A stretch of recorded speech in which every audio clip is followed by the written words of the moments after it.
So we're debating now and trying to figure out, given that there's been 2 mystery hearings that nobody wants to talk about, is she in some kind of fight with her attorneys?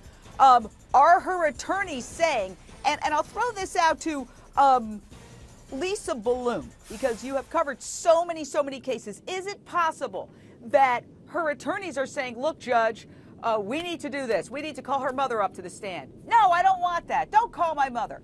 Remember, her mother said, I don't know if I'm testifying. Wouldn't she know at this 11th hour whether she was testifying in the mitigation phase?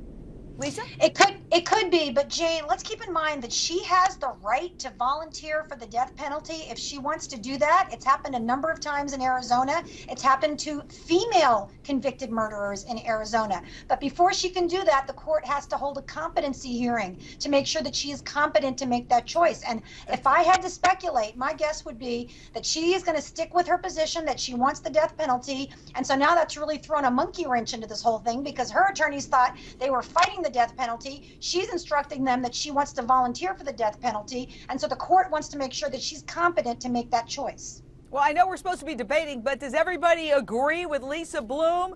Raise your hand. Let's go to the panel. Let's raise our hands, because I want to see. Wait, hold on. Are you kidding me? Well, let's debate it then, Jordan Rose.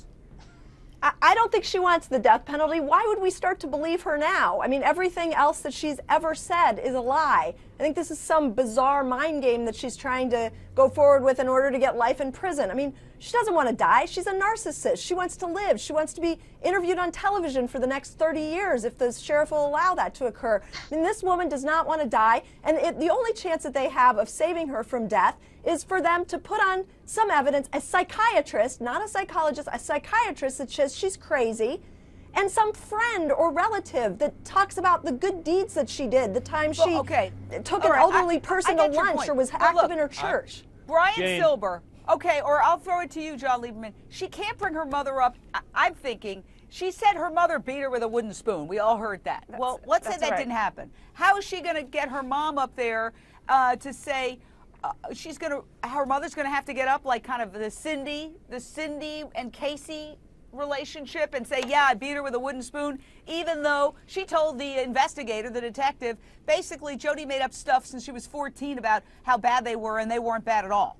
Yeah, I think, the mother, would have to be honest and say, look, we had a rough relationship, we had some bumpy parts, but here are the good sides of Jodi. I'll tell you this, Jane, and I'd like to hear the panel's opinion too. I think Jodi Arias actually wants to get up during the mitigation phase and be heard again. Based on everything we know about Jodi Arias, you can't tell me that she's saying to her attorneys, I don't want to go up one more time. I think she's begging them to let her go up, and they're saying no. Yeah, Brian Silber, for all we know, she's saying, I want to get up there and sing. Well, Jane, the real issue right now is her state of mind. And I'll tell you something. As a criminal defense lawyer, I've seen this before. This is what I call martyr syndrome. When someone's facing a mountain of evidence against them, an awful, terrible case, all of a sudden they say, you know what? Lock me in a cell and throw away the key and just forget about me, kill me, all these horrible things. But it's situational. And I think once the initial shock of her conviction passes and she's got time to mentally recuperate from that, she's going to change her mind. And that's going to be a very serious problem with this case. Because if this judge allows them to go forward with a stipulation to the death penalty, it's going to raise a whole bunch of issues down the road. Let me tell you, she's also, I'll tell you, she's a drama addict. She is a drama addict. And I think she's drumming up more drama with this TV interview, painting herself as this sort of romanticized victim when she's the one who did the killing. She still hasn't come to terms with what she's done and owned it and taken accountability for it. So how is she going to get up there and express remorse when she hasn't done that up till this point? More on the other.